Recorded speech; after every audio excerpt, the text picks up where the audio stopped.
Shalom everyone, this is Chris Shoemaker, also known as Yehuda Ben Shomer, and you're watching the Ponderings of the Perkei Avot. Today we are in chapter 4, verse 8, which reads, He would also say, Do not judge on your own, for there is none qualified to judge alone, only the one, meaning God the Father. Now, in Exodus chapter 18, verses 13 through 23, we see that the children of Israel has escaped Egypt, and they're out in the wilderness, and Moses is their leader, and being raised in the house of Pharaoh, and being trained to be a future ruler, a future Pharaoh. He was used to ruling just by himself. He was the end all to end all. Pharaoh was the final say in everything. So he ruled the only way he knew how to. So it says that he sat from morning till evening, judging between the people, settling their disputes, like small claims court, little petty differences to big uproars that would be taken to the Supreme Court. His father-in-law, Jethro, priest of Midian, also called Hobab, was there, and he saw how weary this made Moses, that from sun up to sundown he was judging the people. He pulled him to the side. He said, look, what you're doing isn't good. He says, you're going to burn out, and you're not going to be any credit to this people. And he says, take my advice, and if God approves, run with it, do it. He says, you choose men from all the tribes of Israel to be rulers over, tens and hundreds and thousands, etc. And you make sure that they're upright men, men of good reputation, that don't take bribes, that will rule justly, and you teach them how to rule. They'll settle all the little petty disputes, and whatever disputes that come to them that are too hard for them, they'll bring to you, and you'll settle. And in that way, you'll be able to endure, and the people will be able to endure. So Moses takes this to God. God says, yep, I approve, do it. And so therefore we get the 70 elders of Israel, which eventually become the 70 elders of the Sanhedrin, the Jewish ruling Supreme Court.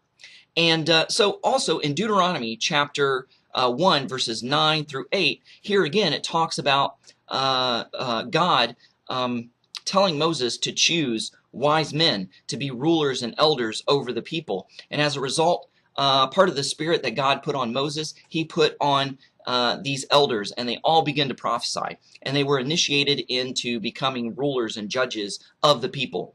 Now, Matthew chapter 7, verses 1 and 2, Yeshua says, Judge not, that you be not judged.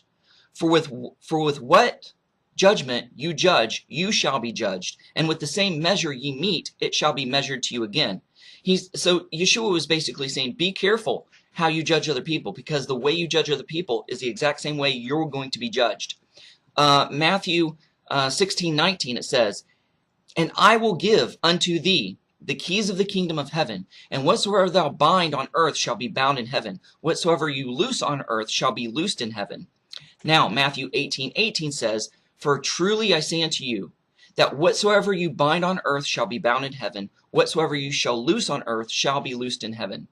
So basically, Yeshua the Messiah was referring to these passages in the Torah, quoted above and talked about above. He was telling his Talmudim, his disciples, that they were to rule and make judgments based on the Torah, and that not just one man was to make halakhic decisions or decisions on how people are to obey the Torah or to walk out or carry out the Torah. Not one man was to make a ruling for all the people, but all decisions must be agreed upon by a panel, at least 2 or 3 elders. So halakha is almost like a church organization's bylaws, their traditions and their customs. It's to address traditions or issues not specifically spelled out in the Torah itself.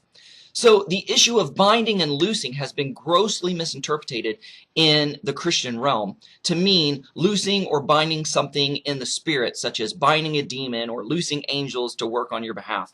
This is not what these passages are referring to or talking about. These are referring to the elders making halakhic rulings and decisions for a person or a community, and that their decisions stand as long as they have been solidified by foundation in the Torah. So that's what binding and loosing is. What you bind or what you prohibit will be prohibited. What you permit will be permitted, as long as it's based on and has the springboard and the foundation of Torah. So whatever traditions or customs or ways of walking out the Torah, living out the Torah, that the elders of a religious community prescribe. If it's agreed upon by this panel of elders, then that's the way that the community is to carry out and to live out the Torah and to walk out the Torah. So that's what binding and loosing is about, and that's what the context is here. So you need the perspective and insight of others. This is why in Judaism there's not one person on a Beit Din or on a house of judgment, but there is a panel of elders, anywhere from 2 to 3 to 70 elders that will look at issues and look at disputes and look at problems and look at ways of interpreting the Torah, and will base their decisions and their judgments and their interpretations on how to walk out the Torah by the Word of God itself, by the Torah itself. And we as Messianic believers in Messiah Yeshua, we also look to the writings of the apostles and to the words of Messiah Yeshua himself in order to make halakhic decisions for our people and for our community. So that's the Perkei Avot for today. Thanks for watching. Shalom, Shavua Tov. Thanks for watching. Stay connected by subscribing to our other social media accounts and visiting our website at abrahamsdescendants.com.